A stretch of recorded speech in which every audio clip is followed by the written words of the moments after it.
hoje em dia não há destino turístico por excelência que se diga, como é o Algarve, que não possa e não tenha a obrigação de ter a preocupação com aquilo que é a sustentabilidade, e quando eu falo em sustentabilidade, abro logo aqui o leque.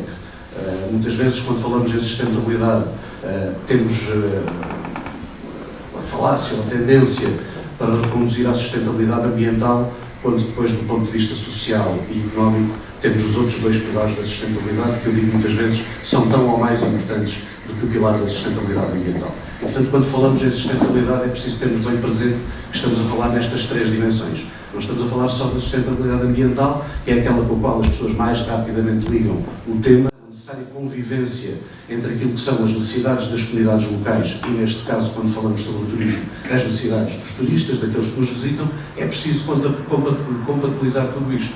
E, portanto, aqui já estamos a falar mais na dimensão da sustentabilidade social e até da própria sustentabilidade económica. E depois, porque é que também temos de falar em turismo sustentável? Porque o turismo, e aqui permitam-me quase um gracejo, às vezes parece que é a única atividade económica que tem impactos negativos, mas de facto não é. Toda a atividade económica, seja ela qual for, tem impactos positivos e negativos. E o turismo também não foge à regra, e é por isso que temos que falar num turismo sustentável. Em 2024, como sabem, a atividade turística na região voltou a bater novos recordes, temos vindo a bater recordes sucessivos praticamente desde recuperarmos da pandemia. Somos claramente o maior destino turístico nacional em termos das dormidas, temos mais de 25% da cota nacional de dormidas geradas pela atividade turística, chamemos-lhe tradicional, ou também poderemos dizer aquela que é contabilizada. Certamente aqueles que já me ouviram falar noutros fóruns já me ouviram alertar para a questão de estarmos a trabalhar, e lá está mais uma vez a questão da falácia dos dados, às vezes com que estamos a trabalhar, mesmo quando estamos a trabalhar com estes dados do INE, não estamos a trabalhar com o retrato real daquilo que é a atividade do turismo nas nossas regiões. Basta apontar o facto de o INE, no que diz respeito às dormidas, não contabilizar aquilo que são as dormidas e os hóspedes gerados pelo AL inferior a 10 camas, pelo alojamento local inferior a 10 camas, e, portanto, para vocês terem uma ideia, nós temos mais de 42 mil unidades de alojamento local na nossa região, e eu arriscaria a dizer, com dados factuais, que 90% destes 42 mil alojamentos locais são inferior a 10 camas. Portanto, isto é tudo contabilidade que não é tida em conta pelo INE. Crescemos mais 4,9% em dormidas na época baixa face a 2019, o que de facto tem sido um bom resultado, creio eu, daquilo que tem sido o trabalho que tem vindo a ser desenvolvido nos últimos anos. De facto, de 2023 para 2024, e já agora por sua vez também de 2024, exato, 2023 para 2024, e já antes de 2023 para 2022, conseguimos demonstrar claramente que crescemos muito mais em percentagem naquilo que são as shoulder seasons ou própria época baixa, ou seja, entre janeiro e abril e entre outubro e dezembro, do que propriamente aquilo que estamos a crescer dentro da época alta. E como disse o Sr. Presidente também muito bem, nós dentro da época alta, creio eu, não precisamos de crescer mais, precisamos de crescer mais em proveitos, mas naquilo que diz respeito àqueles que são os indicadores que geram mais impacto no nosso território e nas nossas infraestruturas, praticamente nenhum de nós, nenhum dos concelhos da região quer crescer mais, porque de facto a pressão já é bastante face àquilo que é o impacto da atividade turística na época alta. Também digo aqui, a sazonalidade, nós provavelmente nunca vamos deixar de ter sazonalidade. Aqui o desafio da região tem sido, e da nossa e das outras, tem sido esbatermos o máximo possível esta sazonalidade, porque de facto, perante aquilo que são as nossas características, perante aquilo que é a nossa oferta, perante o facto de sermos um destino maioritariamente procurado por famílias, é natural que continuaremos a ter sempre sazonalidade. A questão é reduzir o seu impacto o menos possível. Voltando aqui aos números e aos recordes, também não é aqui o foco, mas portanto só para percebermos que de facto há impactos positivos e negativos. Tivemos 5,2 milhões de hóspedes em 2024, nunca antes a região tinha atingido este número dos 5,2 milhões de hóspedes, mais 2,6% do que em 2023. Fechámos o ano também com o número recorde de 1.700 milhões de proveitos gerados pela atividade da hotelaria turística tradicional, portanto também ali não estão contabilizados, e que os empresários aqui presentes reconhecem isso perfeitamente. Portanto, quando falamos de proveitos globais do turismo, muitas vezes reconduz-se apenas àquilo que são os proveitos dados pela hotelaria, e não, nem de longe nem de perto, são só estes os proveitos gerados a esse nível. Também aqui este nível, e lá está a metade que me agrada, crescemos muito, em uma porcentagem muito superior em proveitos do que efetivamente crescemos, por isso é que tem o número de hóspedes. O aeroporto também atingiu um número recorde de 9,8 milhões de passageiros transportados em 2024, mais 2% do que em 2023. Este ano atingirá certamente a meta dos 10 milhões e não deixa de ser um número interessante.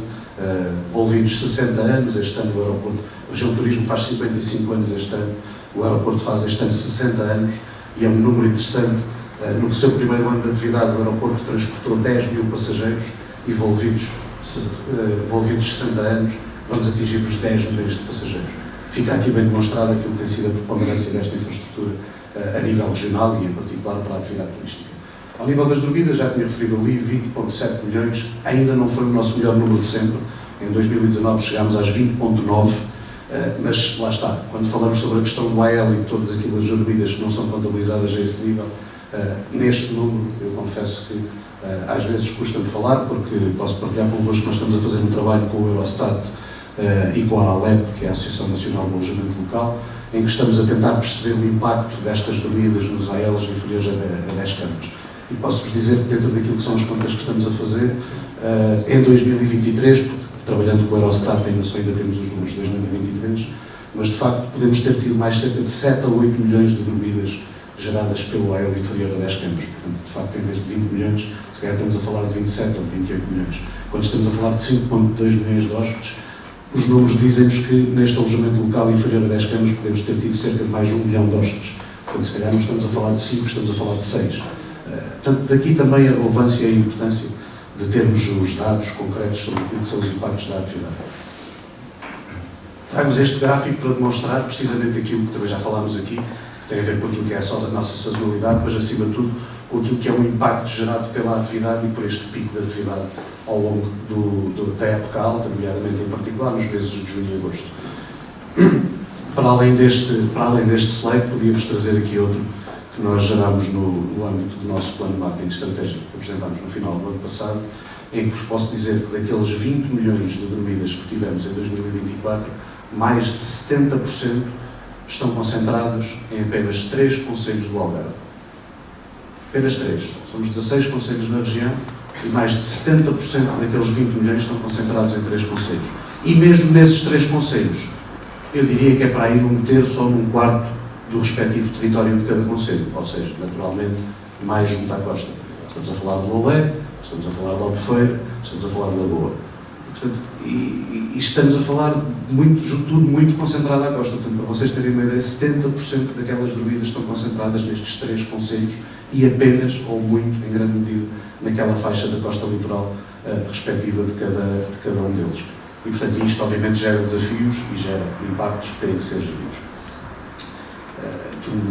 Uma frase que, no fundo, acaba por ser aquilo que eu transmitia-vos há pouco no início. De facto, quando falamos em turismo sustentável, estamos a falar nesta compatibilização entre aquilo que é a atividade turística e aquilo que é a atividade das nossas comunidades locais, dos nossos residentes. Porque também sabemos que é aí que está o nosso melhor ativo. O melhor ativo que o Algarve, ou eu diria, arriscaria a dizer, qualquer uma das regiões do país tem é nas suas gentes. É na forma como recebemos as pessoas, na forma como estamos dispostos a partilhar aquilo que é nosso. Aquilo que é o nosso território, aquilo que são as nossas tradições, aquilo que é a nossa cultura. E isto é, em grande medida, aquilo que nos diferencia de muitos destinos competidores neste mundo global, de facto, que é o setor do turismo, em que competimos com destinos de todo o mundo. E, de facto, as nossas pessoas, as nossas residentes, as nossas comunidades locais é aquilo que mais nos diferencia. E, portanto, é muito importante que o turismo, cada vez mais, tenha uma atenção particular com aquilo que é o território, com aquilo que é o seu património natural, com aquilo que é o seu património cultural, como também já ficou aqui falado pelo Sr. Presidente, e com esta compatibilização, porque, lá está, se as nossas comunidades locais não estiverem satisfeitas com aquilo que é a atividade turística que temos na região, garantidamente não temos futuro no setor do turismo. E, portanto, daí a importância de compatibilizarmos estas atividades. E também aí, por exemplo, trabalhamos no âmbito do Observatório de Turismo Sustentável. Nós, no âmbito do Observatório, realizamos inquéritos em época baixa e em época alta, não só aos turistas que nos visitam, mas também os realizamos esses inquéritos às nossas populações locais. Também realizamos esses inquéritos às nossas empresas no setor do turismo, para percebermos de facto qual é que é o impacto da atividade. E posso-vos dizer com agrado, e é por isso que eu digo muitas vezes que nós no Algarve não temos um problema do overtourism ou do turismo a mais, como agora também é moda falar, porque de facto os últimos inquéritos que realizámos no final do ano passado nomeadamente em particular às comunidades locais, revelam que a grande maioria das comunidades locais que temos na região e que foram inquiridas estão satisfeitas com o nível de turismo que temos, algumas até acham que podemos ter mais, mas a grande maioria delas, eu agora não me recordo bem o número certo, mas acima dos 60%, estão satisfeitas ou ainda estão dispostas a receber mais turismo na região. Portanto, isso é bom. É sinal que existe essa compatibilização, não obstante os impactos negativos que a atividade também gera na